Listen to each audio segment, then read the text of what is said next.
Good morning to you, Mark Sudduth, HurricaneTrack.com here. I am in the Florida Keys. It is now Sunday, the 8th day of November. I'm in Marathon as we are tracking Tropical Storm Eta, forecast now officially to become a hurricane once again as it pinwheels around an upper-level low-pressure area, complex setup for the steering, for the intensity. But the official forecast now does call for Eta to become a hurricane again as it passes through the Keys, the Straits of Florida, the Florida Straits, and out into the eastern Gulf. And then what? That is the big question. And it is starting to become a little bit more concerning. And so I figured let's just start from the top and see what we know. And then we will go and look at the things that we don't know, but what the possibilities could be. And along the way, we will certainly talk about the impacts. Interestingly enough, all of the 15 UTC products, 10 a.m. Eastern Time, that's what that equates to, except for the public advisory, are out. And this is old as well. I don't understand. I've never seen the public advisory delayed like this from the National Hurricane Center. But that's fine. We will just look at the forecast advisory, and that has some very pertinent information in it. Most notably, changes in watches and warnings with this advisory. This is updated at 15 UTC, which is 10 a.m. Eastern Time. And the biggest thing is the hurricane warning that is now, and storm surge warning that is now in effect for the Florida Keys from Ocean Reef out to the dry Tortugas, including Florida Bay. No hurricane warnings for the mainland of Florida, the peninsula, just yet. And I say just yet because this may not be over until it's over, and we'll get into that in more detail in just a moment. So the tracking map, we will look at our tracking map here. I'm going to refresh this, and this pulls, I say it's our tracking map, it pulls the data from the National Hurricane Center, and yep, it is updated because you see those ones down here indicating it's forecast to become a hurricane just after it passes the Florida Keys, and then it heads towards, seemingly, the west coast of Florida here at about day 5. We will get to that part in more detail in just a moment. So what the most important thing is, as this begins to leave Cuba, and this particular plot, I'm trying to, let's see, let me click on this, make sure everything is updated. Yeah, so the position on our map is still old, but the forecast information has updated. I think the Hurricane Center in their data feed is just running a little slow, and we pull ours from theirs. I'll go back here. Oh, there it is. At least it finally updated on the Hurricane Center's homepage. And you see the big headline here. Everybody's scrambling. It's been a heck of a year, a heck of a week. So there you go. It's official on their public advisory. The 10 a.m. information has finally been updated. Let's see if their static map reflects these changes. Nope, that still shows 7 a.m. Sunday. See, everything's running behind. It's not just us. We pull our information from the Hurricane Center's database, and look at that. It updated right in front of your eyes, our stuff. So there's the center now just coming off the coast of Cuba. It'll make that turn, and then the center itself should miss a landfall in the Keys, which are right through here. But I'm telling you, that does not matter. As we zoom in, and by the way, this is one of the really cool things that we offer to our crowdfunding group who helps support this project. We give you these tools as part of your support, and that is through Patreon, and the link to join that is in the description of this video, just in case you were wondering. So the center line, if you will, the skinny black line, as it were, forecast to stay south of the Keys proper. And I hope that people down here don't look at that and go, oh, thank goodness, it is going to miss us. Well, if you're talking about the center of circulation, you would be correct. It will probably bypass the Keys. But you should know, and hopefully you do know this, that all of the nasty weather is up on this side of it. I mean, it extends to the south as well. And in case you didn't believe me, I can prove it to you by just clicking on our little radar, and there you go. So, I mean, how cool is this? Come on. I'm bragging about it because it's awesome, but it shows us what we want to know here. and that is this is the storm itself. This is the main part of Eta, and these bands here extend several hundred miles away from that center of circulation, which is just now coming off the coast of Cuba there, and this whole thing's going to rotate through, and all of that nastiness is going to go through South Florida, the upper Keys, the middle Keys, and the lower Keys. So do not be convinced, don't try to trick yourself into thinking, oh, good, the center is going to miss. I mean, look, it seems like it just depends on how this radar, in terms of that versus recon, and they can't really fly recon while the system is over land. They can fly around it. Cuba does not allow recon to fly over their airspace, and that's their prerogative, so be it. But that looks like, the center would be over here, doesn't it? It's kind of interesting. And we'll look at Miami radar in just a minute as well. But the bottom line, this is it. When we talk about, oh, it's going to miss, well, bull. I mean, look at these bands. They're all coming in. You think they're going to miss? No, no, no, no. They're going to all come into South Florida through the Keys, and so it is going to get rough. Not severe. We got to keep this in perspective, but it's not going to be nothing. Seriously. And I know that's a double negative and not good grammar, but this is going to have impacts, and those impacts are going to increase quickly throughout the day today. And if we widen the shot out, you can get a better idea of how everything is looking. We do have our cameras set up. This is the one over in Boca Raton, and you can see this vegetation on the left side, and look, you see just a little bit of evidence of a higher tide. Nothing substantial, nothing, and the storm surge over on this side is only going to be a couple feet above dry land. So we might see in some of these stronger bands the high water mark get up to here. That wouldn't surprise me. But it's neat to be able to see these impacts, and there's lots of webcams out there. These just happen to be our own personal, developed for hurricanes, our own cameras that we set up. This is Vero Beach, looking south along the intracoastal there. And is that the Indian River that goes through there? You'd think I would know everything, but I don't. I know it's the intracoastal, at least I think I know. But this is what it looks like up in the Vero Beach area. And those impacts, bring the radar back, those impacts, this will move north with time. And so you folks from the Cape through Vero Beach, down at Boca, and beyond, all down here, even up to Central Florida, it's going to get nasty. So just be ready for that. And please don't dismiss this as being a non-event. So here's the satellite animation as Eta moves off of Cuba. And there's some interesting things that I want to point out. Jack mentioned that radar imagery out of Cuba shows that it has an intact inner core, and the eye, mostly a closed eye wall on radar. And as Levi, he's talking about Levi Cowan, Levi, the great tropical tidbits guy, mentioned, this will enable some additional intensification later today, and we can look at that. Eta has emerged off the north coast of Cuba after crossing the island overnight. Recon, of course, and I can show you, they don't fly over Cuba. They stay just off their airspace area. But recon and radar data indicate that a healthy core structure remains intact, and winds are high on the eastern side at 65 to 70. This leaves the door open for Eta to gain some additional strength later today. And that's what the radar looks like. And there you go. That's what we're seeing. Look at that. That's pretty remarkable, considering this just passed over the friggin' mountains of Cuba. I mean, what the heck is going on this year? Storms are not weakening when they seemingly should. And I'm not, this is not hype or crazy talk. I mean, there it is. The data supports it. The radar is seeing it. So we have to take this very seriously and watch to see if the deep convection really comes back. Convection is just a fancy word for thunderstorms.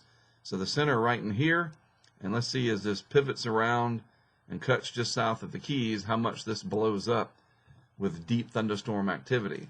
And the reason that that's important, the deeper those thunderstorms are in the atmosphere, the more of that wind, those heavy rain squalls, drags to the surface. It's those rain bands and that heavy rain that helps to efficiently pull the winds down to the surface. They call that translating the wind to the surface. You might read that in some of the discussions. If you've paid attention over the years and you're really into this stuff, you'll see that convectively shallower storms and hurricanes just kind of have a broad wind field, and it's just kind of windy, whatever. But these convectively active winds, where they're blowing up deep thunderstorms, you have a lot more in the way of wind gusts, and stronger winds get brought down to the surface through downdrafts because of that convective process. So we're going to be watching that very closely. The vorticity signature, worthless today. It's just hard to pick out what's what. And now that it's within radar range, it's a lot easier to see what's going on. So this is the radar imagery out of Miami. And if we scooch, I think that's a word, south to the radar out of the Keys, you see, and let's look at the long range. Let's go back up to Miami. And I think I went too far. That's Melbourne. There's Miami. And let's go to the long range. That's the composite. And it's not available right now. Lovely. We'll go back down to Miami here. Thank you. So we'll be able to watch the center as it comes in to the range of Key West later today. Various radar apps that you have out there. We use Radar Scope, by the way, in case you were wondering. It's about $10 if I'm not mistaken on the App Store, and it's a great radar app, Radar Scope. It sure beats the free ones in my opinion, but watching the radar will really help us keep up with what's going on. And these bands, as they move through, will drop some very heavy rain, and some of these could potentially produce waterspouts down in the Keys, maybe even the onshore flow up here with some of those bands. You might get a waterspout leading to a tornado for the immediate coastal areas. All right, so let me go back to this real quick, and let's just take a real quick refresh and look at the rainfall. That's going to be a really big problem. The pink that you see in the red out here is because Eta slows down. We're going to get to that. But all of this orange up through southeast Florida, down in the Keys, wow, 6 to 10 inches of rain, that's nothing to scoff at. And some of these flood-prone areas, that could be a big problem. So please keep that in mind if you're down here already, if you're traveling through the area. Storm surge, also problematic in some spots. 1 to 2 feet along a good deal of the east coast of Florida above ground level. 2 to 4 south of Golden Beach. And in the Keys, 2 to 4 feet. Maybe a little higher depending on where there's some really stiff onshore flow. It's really dependent on how the wind sets up, the track of everything. But generally speaking, a somewhat impactful storm surge, and you just have to be mindful of that and use common sense. Even looking at the potential of some surge, though not very likely with the offshore flow, honestly, the wind is going this way, through the region.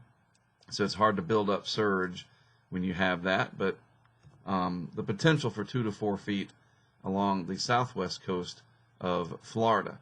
All right, so looking ahead, yes, we're going to have to watch this over the coming days. What are some of the things that we need to watch for down the road? So they forecast it to become a hurricane again.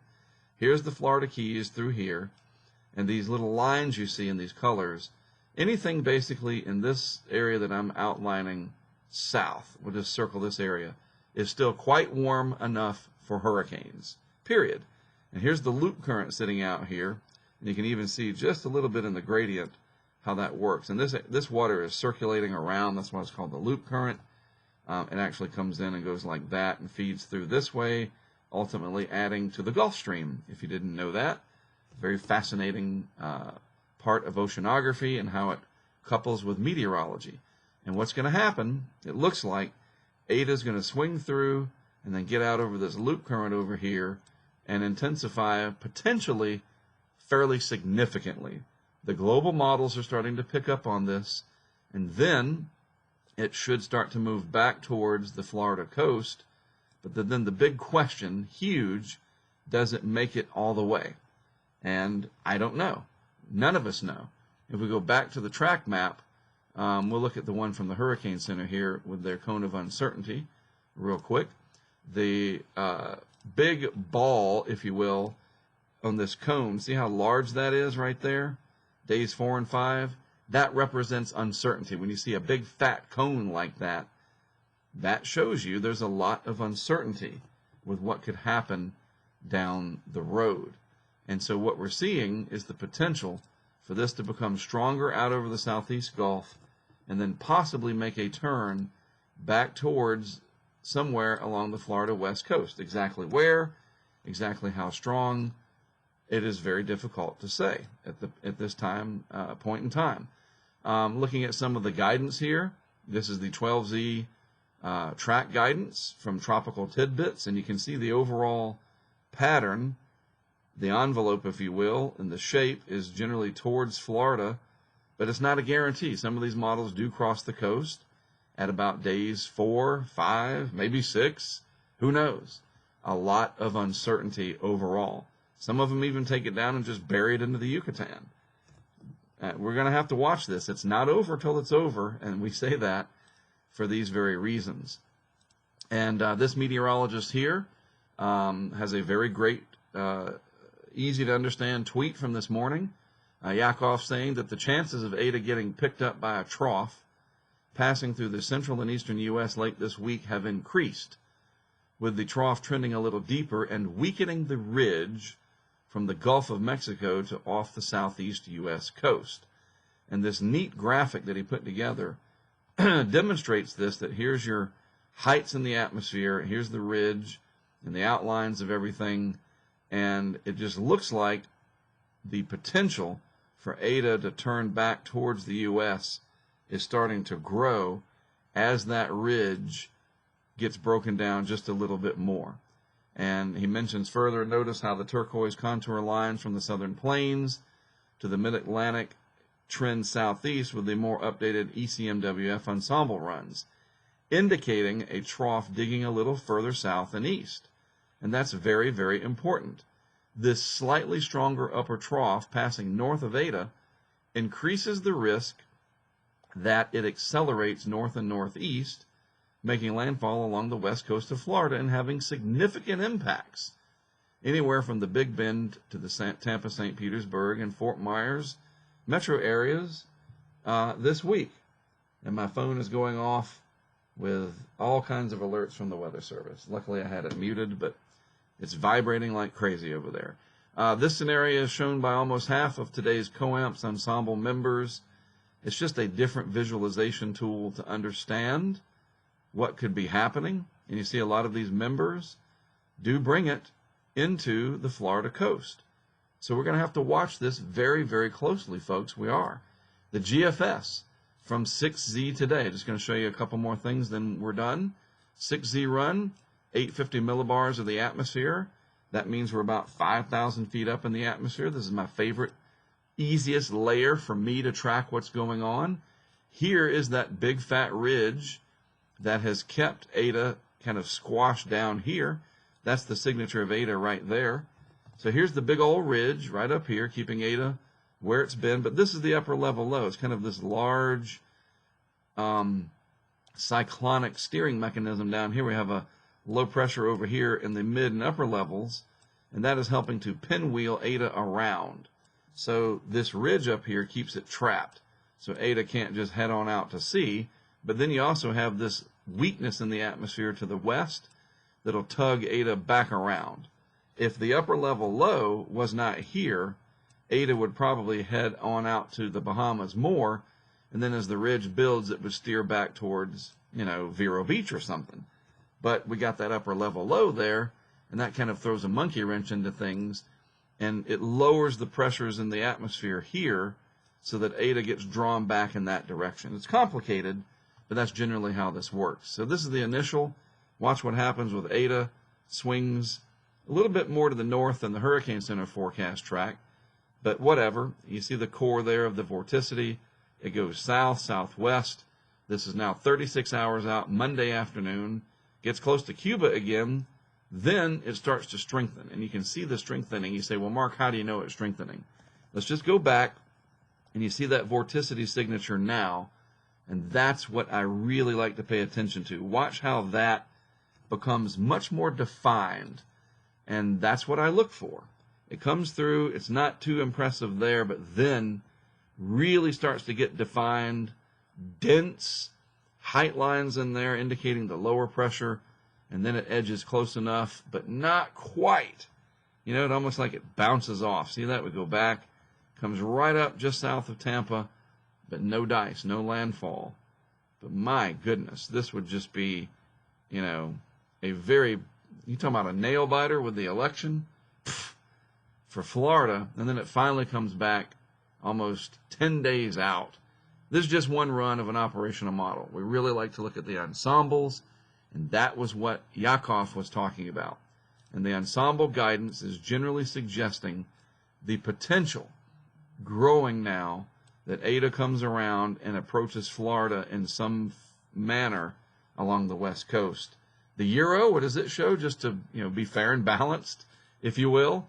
A little bit further north, you know, like the GFS kind of shows. And then, boom, out to the west over the loop current, strengthens it some.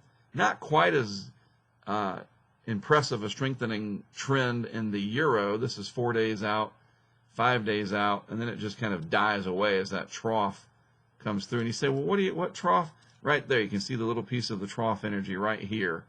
And there would be strong southwesterly shear over Eta, and the Euro shows it simply dying away. This is day 5, there's day 6, there's day 7, and Eta is gone. It gets sheared. The water temperatures in this part of the Gulf are too cold. Absolutely. This time around, that is absolutely correct. For Zeta, not so much. Delta, not so much. You know, we saw the results of that. It is different. So the key, I'll just look at a couple things here. These warm Gulf temperatures, and then right along the shelf here, if Eta comes barreling in, the shelf waters are cooler, but there would be significant impacts. Tampa, St. Pete, Fort Myers, Cape Coral, maybe Naples, Fort Myers.